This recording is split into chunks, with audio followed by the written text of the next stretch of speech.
नमस्कार सभी के साथ। शिक्षक भर्ती की तैयारी करने वाले साइको क्लास में आपका स्वागत है। जुड़िए हमारे साथ अपनी साइको क्लासेज में। कल भी अपने साइको में एक टॉपिक पर चर्चा की थी। आज हम पुनः उसी टॉपिक को थोड़ा आगे बढ़ाते हुए अपनी चर्चा करेंगे।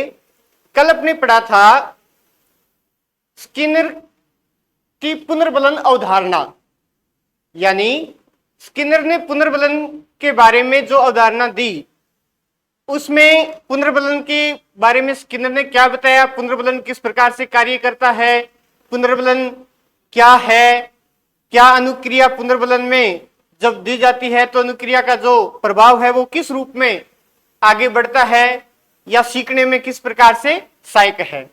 पुनर्बलन के बारे में और भी बहुत सारे, जैसे हल ने प्रबलन का सिद्धांत है वो दिया था, लेकिन पुनर्बलन की जो अवधारणा है इसमें पुनर्बलन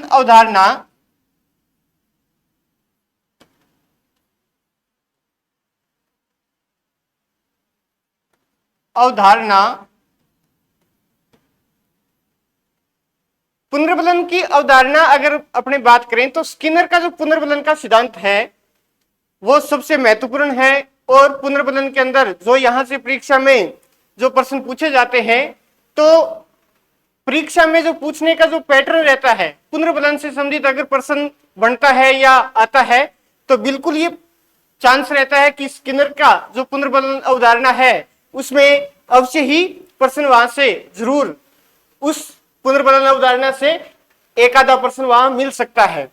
तो अपने इसमें पुनर्बलन के अंदर कल जो बात है वो की थी कि स्किनर ने जो पुनर्बलन की अवधारणा दी, पुनर्बलन सबसे पहले तो पुनर्बलन है क्या?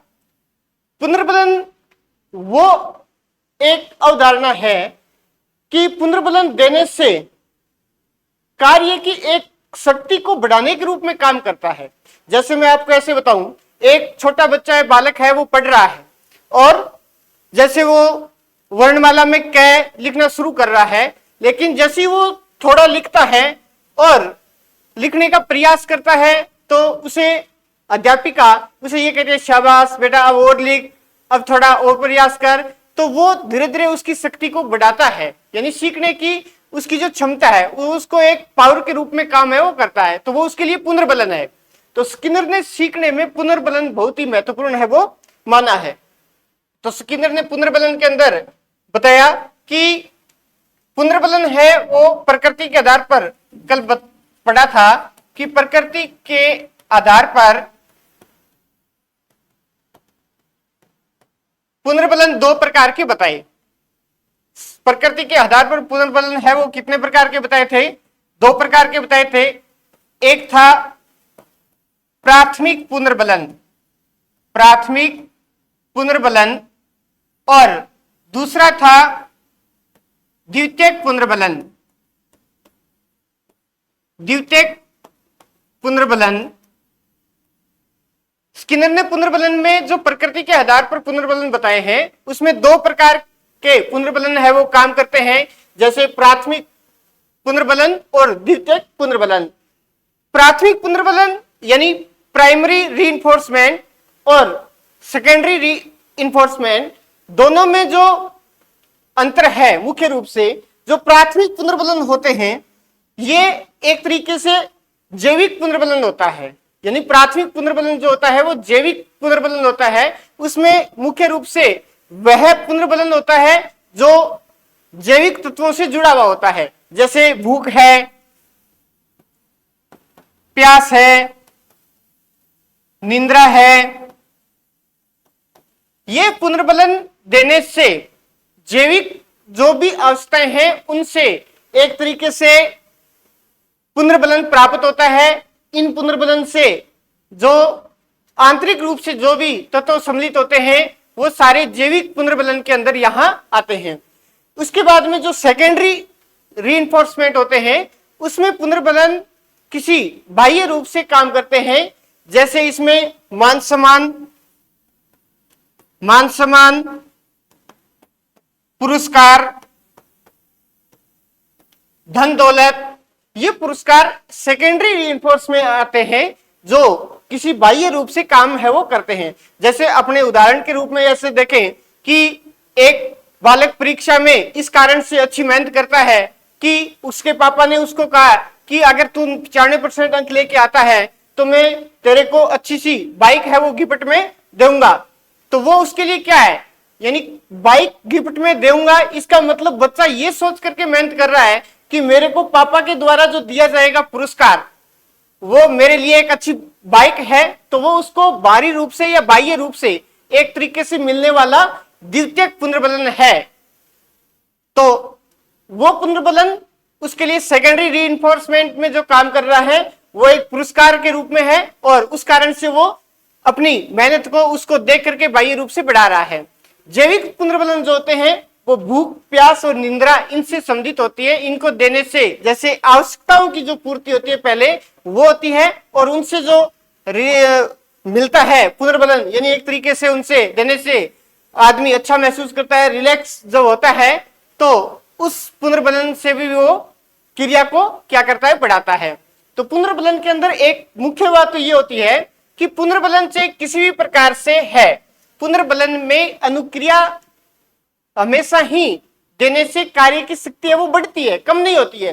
यानी पुनर्बलन में आप किसी प्रकार के पुनर्बलन की बात करें तो सीखने की क्रिया बढ़ती है।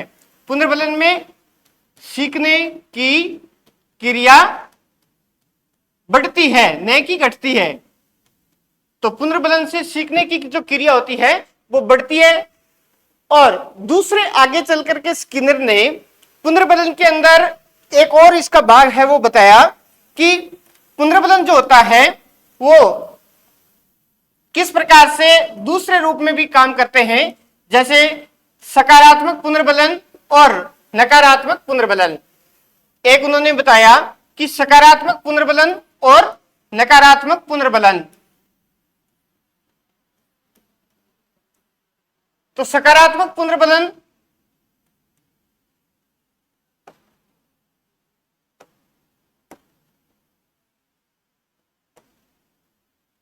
पहले बताया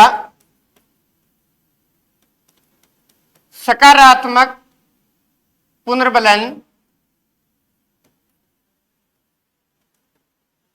और दूसरे फिर बाद में बताया नकारात्मक पुनर्बलन।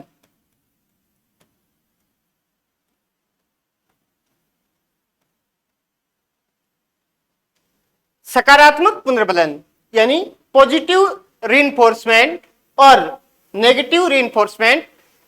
पॉजिटिव के अंदर जो होता है, आप इस प्रकार से अवधारणा को समझ सकते हैं कि जो भी इसमें प्रदत्त होता है, जो भी पुनर्बलन दिया जाता है वो संतोष प्रदत्त होता है।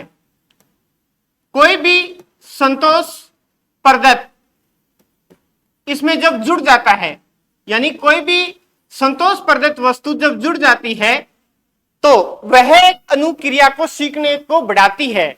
इस पुनर्बलन को सकारात्मक पुनर्बलन कहते हैं। यानी आप ऐसे समझें कि इसमें संतोष प्रदत्त या अच्छा गुड फॉल्स जो भी है वो कार्य करने की जो शक्ति है उसमें पुनर्बलन क्या करता है, बढ़ाता है। और किस प्रकार से जो भी संतोष प्रदत्त है, जो भी दिया गया है, वो गुड फॉल्स जो भी है, जो अच्छा महसूस करा रहे हैं, जैसे इसमें वही आप पुरस्कार वगैरह, मान सम्मान, धन दौलत, ये सारे सकारात्मक पुनर्बलन के अंदर आते हैं। दूसरे नकारात्मक पुनर्बलन कौन सा होता है? नकारात्मक जो पुनर्बलन होता है इसमें असंतोष प्रदत्त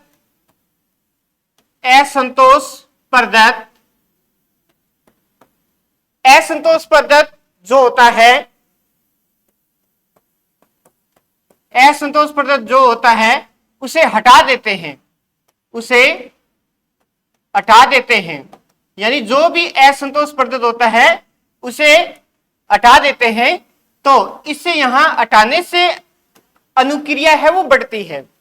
आप ऐसे समझें कि यहां दोनों में आपको अंतर अगर समझना है कि पुनर्बलन में सकारात्मक पुनर्बलन किस प्रकार से कार्य करता है और नकारात्मक पुनर्बलन है वो किस प्रकार से कार्य करता है, तो सकारात्मक के अंदर क्या होता है, कोई भी तत्व उसमें अनुक्रिया को तब बढ़ाता है जब वो संतोष प्रदत्त तत्व उसमें ऐड हो जाता है, जुड़ जाता है।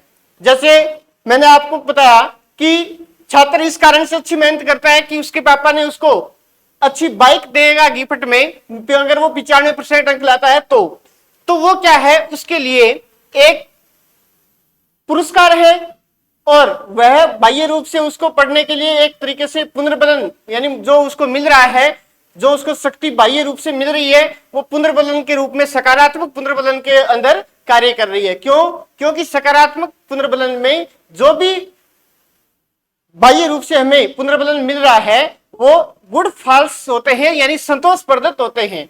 जैसे मान सम्मान है, इसमें धन दौलत है या फिर पुरस्कार वगैरह है, जो भी इसमें रखे जाते हैं वो बाह्य रूप से दिए जाने वाले संतोष प्रदत्त हो सकते हैं।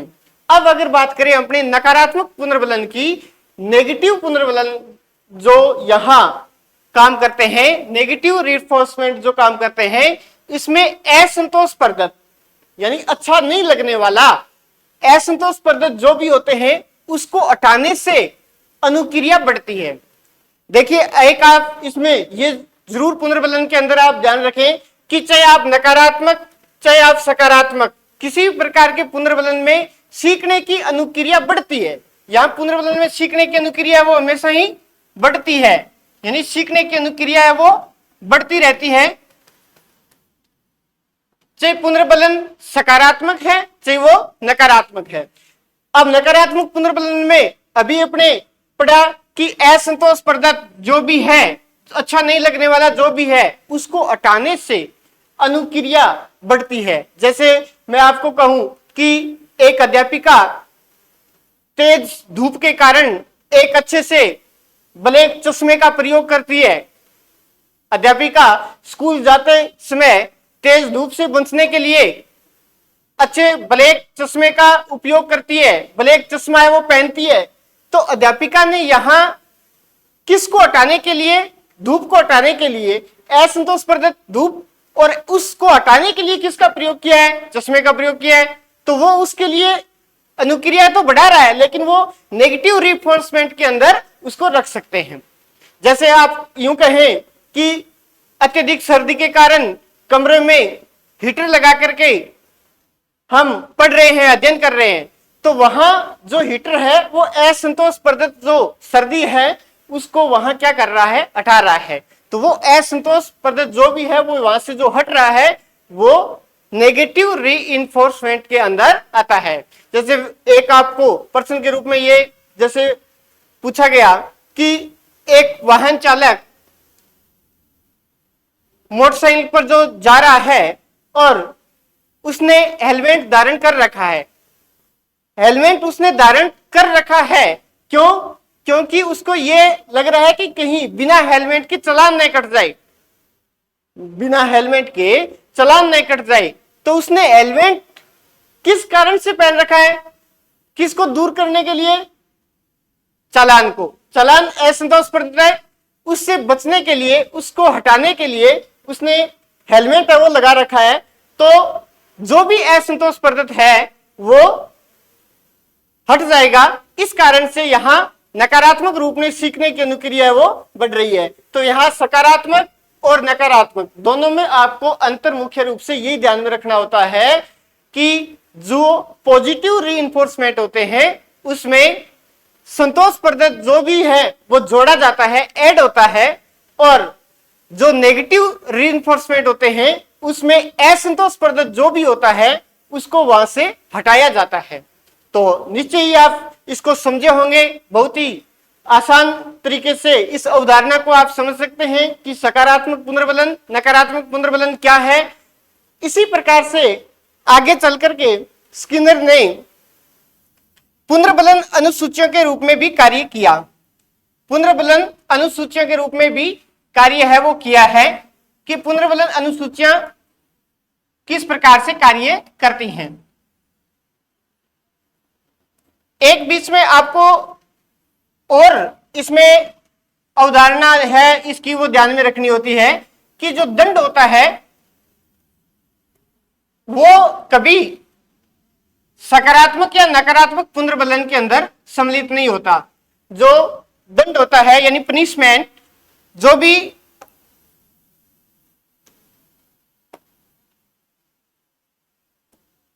यानी दंड जो होता है, पनिशमेंट जो भी है, वो यहां सकारात्मक या नकारात्मक पुनर्बलन की अवधारणा के तहत सम्मिलित नहीं होता। यहां इसको भी अलग तरीके से अपने समझ सकते हैं, पढ़ सकते हैं। जैसे दो तरीके से भी ये भी पढ़ सकते हैं कि सकारात्मक दंड और नकारात्मक दंड।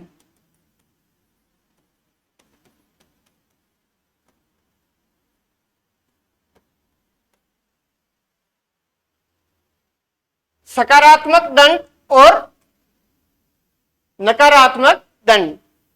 यहां आपको बस ध्यान यह रखना होता है कि सकारात्मक दंड और नकारात्मक दंड में ज्यादा आपको कंफ्यूज होने वाली कोई बात ही नहीं है कि सकारात्मक दंड के अंदर उन तत्वों को रखा जाता है जो संतोषप्रदत होते हैं, संतोषप्रदत है, जो संतोषप्रदत है उसको हटा देते हैं, उसको हटा देते हैं और दंड के अंदर हमेशा ही अनुक्रिया है वो बढ़ती नहीं है, चाहे वो सकारात्मक दंड है चाहे नकारात्मक दंड है। दंड के अंदर अनुक्रिया को कम किया जाता है। अनुक्रिया यहां सीखने की क्या होती है? कम होती है। यानी दंड के अंदर सीखने की अनुक्रिया कम होती है। सीखने की अनुक्रिया कम होती है किसमें? दंड के अंदर। यानी दंड के अंदर सीखने की अनुक्रिया कम होती है। जैसे पुनर्बलन के अंदर चाहे सकारात्मक पुनर्बलन है चाहे नकारात्मक पुनर्बलन है, वहां सीखने की अनुक्रिया क्या है? बढ़ती है। लेकिन दंड के अंदर से सीखने की अनुक्रिया सकारात्मक हो चाहे नकारात्मक हो, वहां कम करने या अनुक्रिया के घटने की जो संभावना है वो होती है। जैसे सकारात्मक दंड होता है उसमें कोई भी संतोषप्रदत जो वस्तु है उसको वहां उसमें ऐड कर दिया जाता है, जोड़ दिया जाता है। जो नकारात्मक होते हैं उसमें नहीं, संतोषप्रदत जो भी होता है उसको हटा देते हैं। यानी जो भी संतोषप्रदत होता है उसको सकारात्मक दंड में हटा देते हैं। लेकिन यहां नकारात्मक के अंदर है वो अपने क्या करते हैं कि असंतोषप्रदत है उसको जोड़ देते हैं। असंतोषप्रदत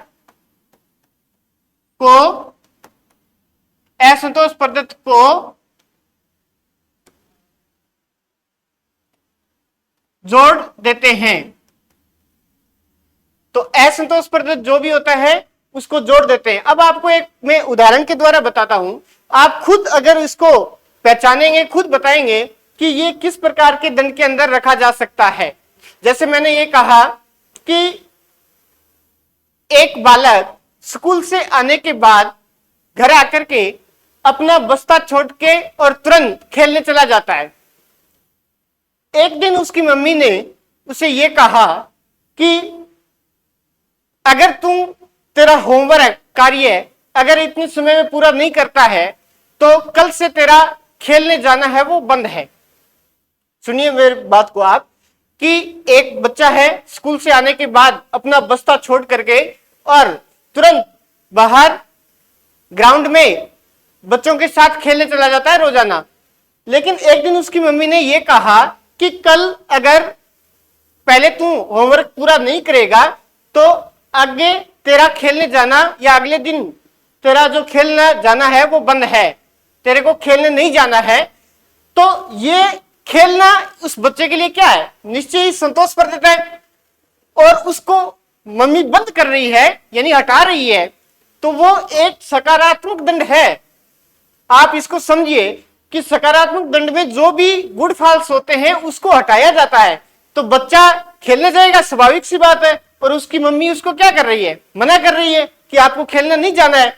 और जो खेलने नहीं जाना है तो संतोषप्रद जो है उस बालक के लिए, वो उसको वहां से हटाया जा रहा है, और हटाने के कारण ये सकारात्मक दंड में इसको रख सकते हैं। अब अगर आप बात करें अपने नकारात्मक दंड की, जैसे एक बालक बार बार चोरी करता है और उसे चोरी करने के कारण उसका जो अभिभावक है वो उसे एक चांटा लगाता है, थप्पड़ लगाता है, और वो जो चांटा या थप्पड़ है वो उसके लिए तो असंतोष पर देता है, लेकिन वो क्या हो रहा है, जुड़ रहा है। तो असंतोषप्रद जो भी होते हैं अगर वो ऐड हो जाते हैं तो वो नकारात्मक दंड के अंदर आते हैं। तो अब निश्चय ही आप समझे होंगे, आपको यहां जो प्रश्न बनने की संभावना जो रहती है, एक बार दोबारा बता देता हूं। यहां अपने पहले पढ़ा था कि पुनर्बलन अवधारणा जो स्किनर ने दी है, उसमें सबसे पहले प्रकृति के आधार पर जो पुनर्बलन है वो बताए। उसमें प्राथमिक पुनर्बलन और द्वितीयक पुनर्बलन। प्राथमिक पुनर्बलन होते हैं वो जैविक होते हैं, और उनको मिलने से जैविक आवश्यकताओं की जैसी पूर्ति होती है, भूख, काम, निंद्रा, प्यास, और उससे पुनर्बलन जो प्राप्त होता है वो प्राथमिक या प्राइमरी रीइंफोर्समेंट होते हैं। उसके बाद में द्वितीयक पढ़े थे, सेकेंडरी जो रीइंफोर्समेंट होते हैं वो एक तरीके से अनुक्रिया को बढ़ाने के लिए बाह्य रूप से जो भी हमें मान सम्मान, पुरस्कार, धन दौलत जो भी प्राप्त होते हैं वो द्वितीयक के अंदर आते हैं। स्किनर ने उसके बाद में सकारात्मक और नकारात्मक पुनर्बलन के बारे में भी बताया था। तो सकारात्मक और नकारात्मक पुनर्बलन जो होते हैं उसमें सकारात्मक पुनर्बलन में जो भी क्रिया है वो संतोषप्रद जो भी होता है वो उसमें जुड़ता है सकारात्मक पुनर्बलन में। देखिए यहां दंड से और नकारात्मक दंड से बिल्कुल वो एकदम से विपरीत है पुनर्बलन की। सकारात्मक पुनर्बलन में वहां संतोषप्रद जो भी होता है वो उसमें जुड़ जाता है, जैसे पुरस्कार है, धन दौलत है, वो सकारात्मक पुनर्बलन में जैसे ही ऐड हुए, जुड़े, इसका मतलब वो सकारात्मक पुनर्बलन है। नकारात्मक पुनर्बलन में क्या था कि असंतोषप्रद जो भी था उसको वहां से हटा दिया। तो ये मुख्य रूप से आपको उसमें ध्यान रखना होता है, और उसके बाद में ये दंड है वो इससे पुनर्बलन से एक तरीके से अलग है। अब अपने अगर बात करें पुनर्बलन अनुसूची की, अगर अपने बात करें पुनर्बलन अनुसूची की, तो पुनर्बलन अनुसूचियों में स्किनर ने जो अनुसूचियां बताई हैं